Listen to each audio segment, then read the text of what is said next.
Jaya Radha Madhava Punya Vihari.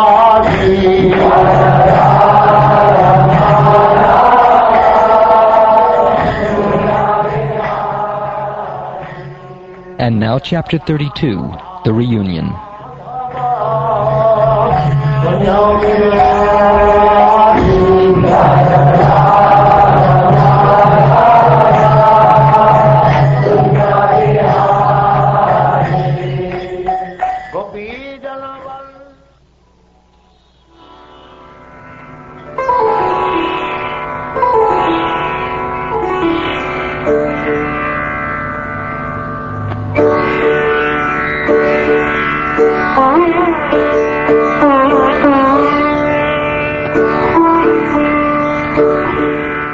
Shukdev Goswami said, O King, having thus sung and spoken their hearts out in various charming ways, the gopis began to weep loudly.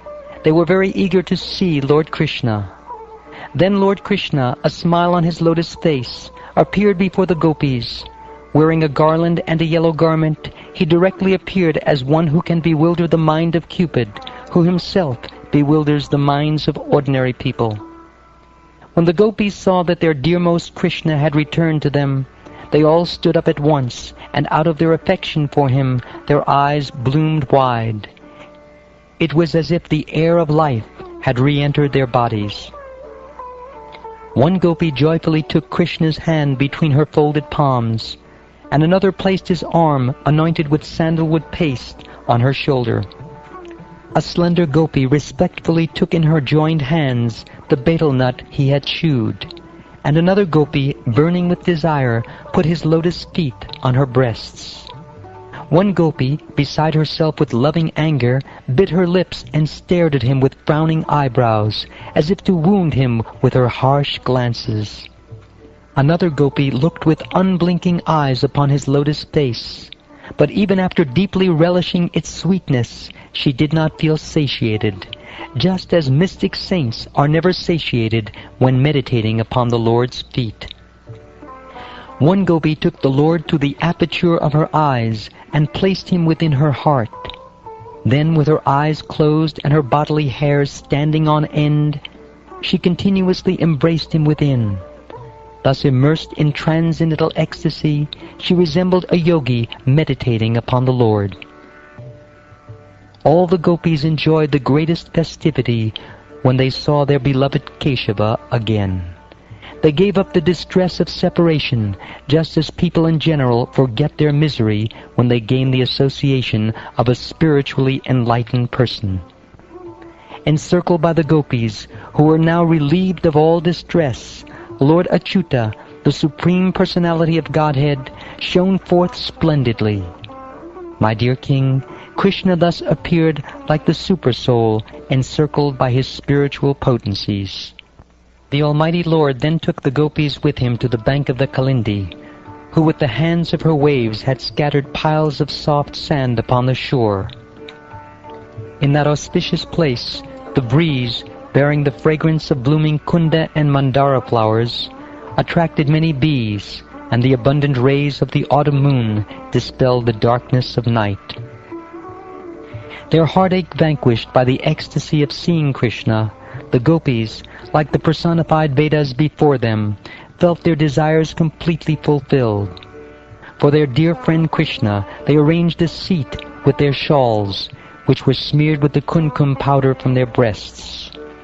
Lord Krishna, the Supreme Personality of Godhead, for whom the great masters of mystic meditation arrange a seat within their hearts, took his seat in the assembly of gopis. His transcendental body, the exclusive abode of beauty and opulence within the three worlds, shone brilliantly as the gopis worshipped him. Sri Krishna had awakened romantic desires within the gopis, and they honored him by glancing at him with playful smiles, gesturing amorously with their eyebrows, and massaging his hands and feet as they held them in their laps. Even while worshipping him, however, they felt somewhat angry, and thus they addressed him as follows. Some people reciprocate the affection only of those who are affectionate toward them, while others show affection even to those who are indifferent or inimical, and yet others will not show affection toward anyone.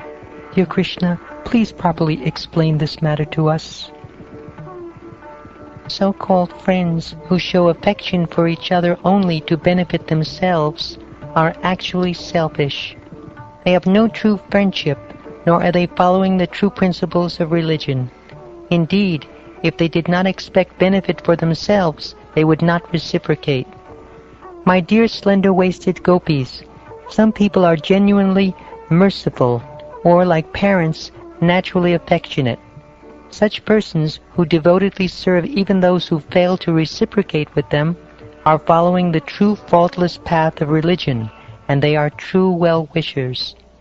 Then there are those individuals who are spiritually self-satisfied, materially fulfilled, or by nature ungrateful or simply envious of superiors. Such persons will not love even those who love them, what to speak of those who are inimical. But the reason I do not immediately reciprocate the affection of living beings, even when they worship me, O gopis, is that I want to intensify their loving devotion. They then become like a poor man who has gained some wealth and then lost it, and who thus becomes so anxious about it that he can think of nothing else.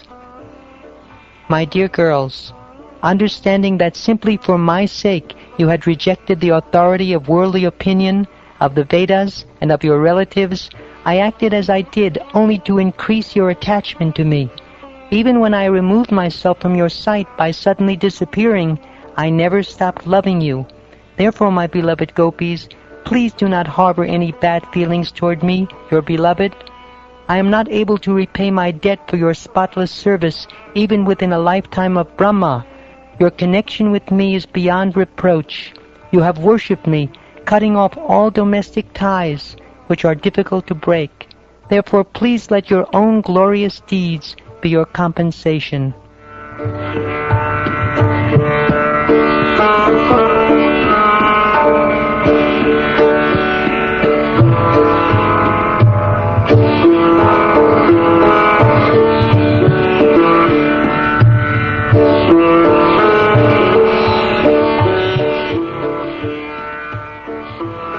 Thus ends the 32nd chapter of the 10th canto of the Srimad Bhagavatam, entitled The Reunion.